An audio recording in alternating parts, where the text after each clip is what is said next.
Pourquoi certaines personnes passent-elles leur vie à chercher l'amour sans le trouver? Bonjour à vous, j'espère que vous allez bien. Je suis très heureuse de vous retrouver aujourd'hui dans ce nouvel épisode dans lequel on va parler justement de pourquoi certaines personnes passent leur vie à chercher l'amour, à faire en sorte de trouver quelqu'un, à faire plein d'efforts et pourquoi parfois elles ont la sensation de ne pas le trouver, que c'est pas pour elles, que ça marche pas et que c'est une sorte de mystère sans fin, la raison pour laquelle elles ne trouvent personne. Pour les personnes qui ne me connaissent pas, je me présente, je m'appelle Chloé Mercart, je suis coach certifiée, maître praticienne en programmation neurolinguistique et maître hypnologue. Et à l'heure où vous regardez cette vidéo, également praticienne en constellation familiale et en DNR, c'est-à-dire en Deep Neuronal Repatterning. J'accompagne les femmes depuis 2020 à renforcer leur estime d'elles-mêmes pour qu'elles soient plus heureuses avec elles-mêmes et que surtout elles soient épanouies dans leurs relations avec les hommes sans être en dépendance affective. Si vous n'êtes pas encore abonné à la chaîne et au podcast, je vous invite à le faire maintenant en cliquant sur le bouton rouge s'abonner. Et sachez quelque chose de très important, c'est que je vous ai créé une nouvelle formation offerte, une toute nouvelle. C'est une formation qui s'appelle les 3 axes thérapeutiques pour renforcer sa sécurité émotionnelle et sortir des schémas de dépendance en amour. C'est une toute nouvelle formation dans laquelle je vous explique justement quels sont ces 3 axes-là et comment est-ce que vous pouvez les mettre en pratique dans votre vie. Donc pour y accéder, je vous invite à cliquer sur le 2e lien dans la description, à remplir le formulaire d'inscription tout simple, adresse mail, prénom, et vous la recevrez directement par mail avec en plus à la clé un cadeau, une surprise offerte pour vous en lien avec le coaching offert. Donc je vous invite à regarder ça et à la regarder jusqu'au bout et à bien regarder où se trouve ce cadeau. Voilà, donc je vous ai dit la présentation. Donc pourquoi certaines personnes passent-elles leur vie à chercher l'amour sans le trouver? Alors, dans cette vidéo, déjà ce que je voudrais dire, une sorte de disclaimer, c'est qu'on ne peut pas répondre à cette question avec une vérité générale, d'accord? Je vais répondre à cette question avec un angle de vue. Cet angle de vue n'est pas une vérité générale, il y a plein d'autres explications. En l'occurrence, ce que j'exclus de cette vidéo, ça va être les personnes qui, par exemple, ne trouvent pas l'amour parce que déjà elles souffrent de dépendance affective, ce qui fait qu'elles cherchent l'amour sans se rendre compte qu'en réalité ce qu'elles cherchent c'est à se remplir parce qu'elles se sentent vides et donc en fait elles cherchent en réalité une sorte de substitut plutôt que l'amour en lui-même. Les personnes qui vont répéter tout un tas de schémas, ça j'en ai longuement parlé, c'est une réalité, donc ça parle à énormément de personnes. Dans ces schémas-là, il y a des croyances limitantes, il y a des croyances transgénérationnelles, il y a des comportements limitants, des façons d'être avec l'autre qui ne marchent pas. Donc il y a d'autres explications à ce que je vais expliquer là maintenant. Mais par contre, là je vais m'adresser à un certain type de personnes. Donc si ça vous parle, tant mieux. Si ça ne vous parle pas, c'est que c'est peut-être pas lié. Mais là je m'adresse à une façon de voir la chose. Dans mon parcours de praticienne, donc j'ai accompagné des centaines de femmes à travers le monde et je me suis rendu compte qu'il y avait certaines personnes qui passaient littéralement des années et des années et des années à chercher quelqu'un sur les sites de rencontres, dans les soirées, dans les sorties, dans les trucs, dans les ci, dans les ça, et ces personnes-là ne trouvaient personne.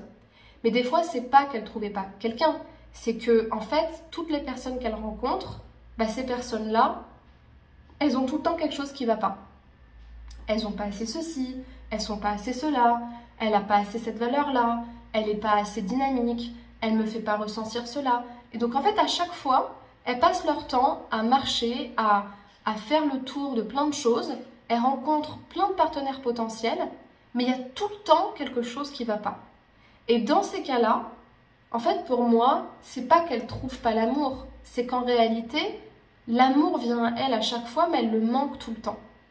Et d'ailleurs, c'est marrant parce qu'à l'heure où je filme cette vidéo, ce matin, en rentrant de la salle de sport, je suis en train d'écouter la chanson de Francis Cabrel qui disait « L'amour est partout, là où tu le regardes, l'amour comme s'il en pleuvait, dans les moindres recoins de l'espace, partout où ton regard s'attarde. » Et je trouve que c'est hyper beau, mais c'est hyper vrai aussi. En fait, quand on y réfléchit, tout le monde ne nous correspond pas, attention, mais en réalité, il y a vraiment très peu de choses qui pourraient faire qu'une personne ne nous correspondent pas à 100%. Des fois, ça va être un manque de valeur, c'est vrai. Des fois, ça va être une absence de projet commun, c'est clair. Des fois, ça va être une différence de personnalité, c'est évident. Sinon, on se mettrait avec tout le monde et tout le monde nous correspondrait. Mais, au-delà de ça, finalement, il y a pas mal de gens qui pourraient nous correspondre.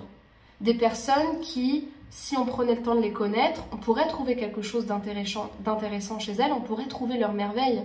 Sauf qu'en fonction de comment on est câblé, de ce qu'on attend de la rencontre, des injonctions qu'on se met, des obligations qu'on se met, on va juger certaines personnes comme pas capables de nous rendre heureuses, pas suffisantes, pas ceci, pas cela. On le fait tous, d'accord? On le fait absolument tous. Je l'ai fait, vous l'avez fait, on le refera, c'est évident. Ça s'appelle juste la perception. Maintenant, quand c'est quelque chose qui trouve un équilibre, c'est-à-dire qu'il y a certaines personnes, je vais les juger parce que franchement, elles ne m'attirent pas, mais il y en a d'autres que je vais accepter, c'est bien, parce que ça fait un équilibre, ça fait un tri, et je vais m'intéresser à certaines personnes. Mais si, finalement, mon niveau de jugement, il est au-dessus de tout, parce que j'ai peur de me tromper, parce que j'ai peur de me faire avoir, parce que j'ai peur de m'ouvrir à l'autre, parce qu'au fond, je pense que le couple, c'est pas fait pour moi, parce qu'au fond, je me demande si je suis pas le genre de personne qui va fragiliser nos relations et faire en sorte que ça se termine. En fait, si j'ai autant de résistance à trouver quelqu'un, eh ben, consciemment, je vais me mettre plein de limitations, plein de résistance à trouver cette personne-là. Et en fait, quelque part, je vais m'arranger pour que toutes les rencontres que je fasse, elles soient jamais les bonnes. Jamais. Il n'y a jamais rien qui fonctionne, il n'y a jamais rien qui est assez. Et je vais me raconter plein d'histoires. Et le truc là-dedans, c'est que ces personnes-là, généralement, elles sont tellement aveuglées à l'idée de trouver le partenaire idéal, la relation idéale, qu'elles passent à côté de l'essentiel et que finalement, elles ne trouvent rien. Et elles passent à côté de la merveille chez l'autre et de la richesse de la relation. Je vais vous donner un exemple.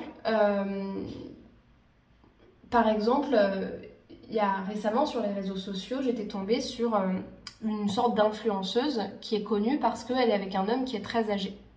Et je crois qu'ils ont, je sais pas, entre 25 ans ou 30 ans de différence. Enfin, vraiment une différence qui est importante.